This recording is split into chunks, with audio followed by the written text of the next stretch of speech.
प्रधानमंत्री मोदी फिर एक बार चुनावी मैदान में बनारस से नामांकन कर चुके हैं, लेकिन हर तरफ प्रधानमंत्री मोदी की एक और राजनीतिक दांव की चर्चा हो रही है।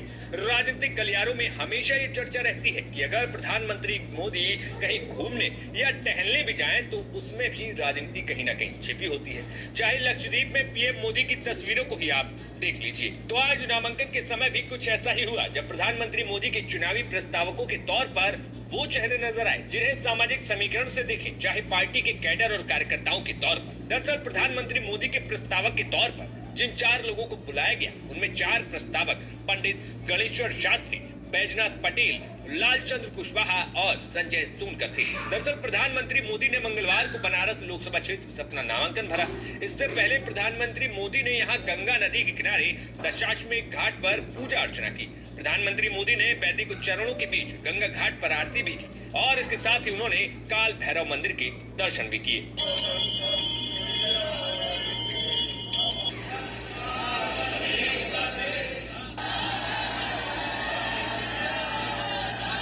भैरव के दर्शन के बाद प्रधानमंत्री मोदी सीधे कलेक्ट्रेट पहुंचे और नामांकन दाखिल किया। यहां प्रधानमंत्री मोदी के 4 प्रस्तावक भी तैयार थे, जिनमें पंडित गणेश शास्त्री, बैजनाथ पटेल, लालचंद कुशवाहा और संजय सोनकर वहां पर उस वक्त मौजूद दिखे।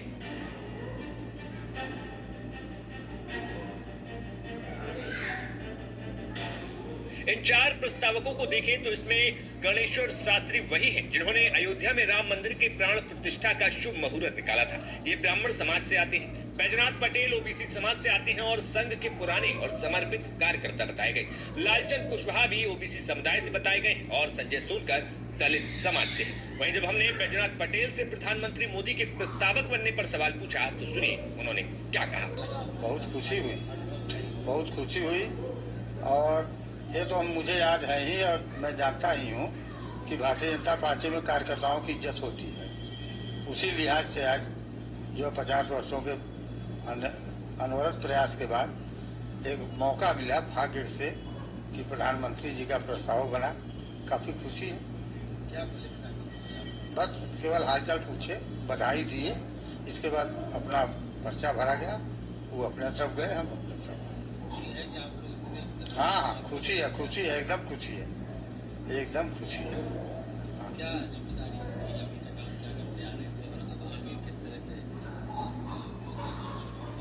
सतत प्रयास रणनीति बनाया है, जो हम लोगों के ऊपर से गाइड भी हो रहा है। बस उसी जो गाइड होता है उसी पर हम लोग काम करते हैं।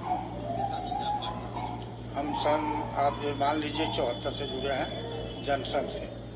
इसके साथ संजय सोनकर युवा प्रस्तावकों के तौर पर यहाँ नजर आए। उनसे जब प्रधानमंत्री मोदी के प्रस्तावक बनने को लेकर एक्सपीरियंस पूछा गया, तो सुनिए क्या कुछ उन्होंने कहा।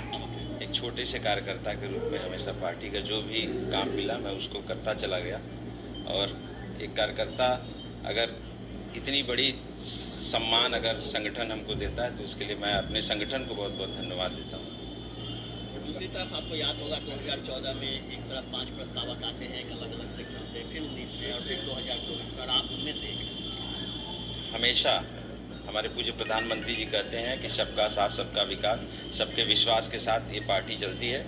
उसी के साथ मैं विश्वास भी रखता हूँ और इसीलिए मुझे भी यहाँ प्रस्तावक के रूप में चयन। फिलहाल बनारस में 1 जून को 7वें और अंतिम फेज में वोटिंग है। ऐसे में देखना होगा कि 7वें फेज तक यूपी के पूर्वांचल की राजनीति कैसे बदलती है और क्या कुछ उसमें और तीखी जुबानी हमले होते हैं। Bureau report, news nation.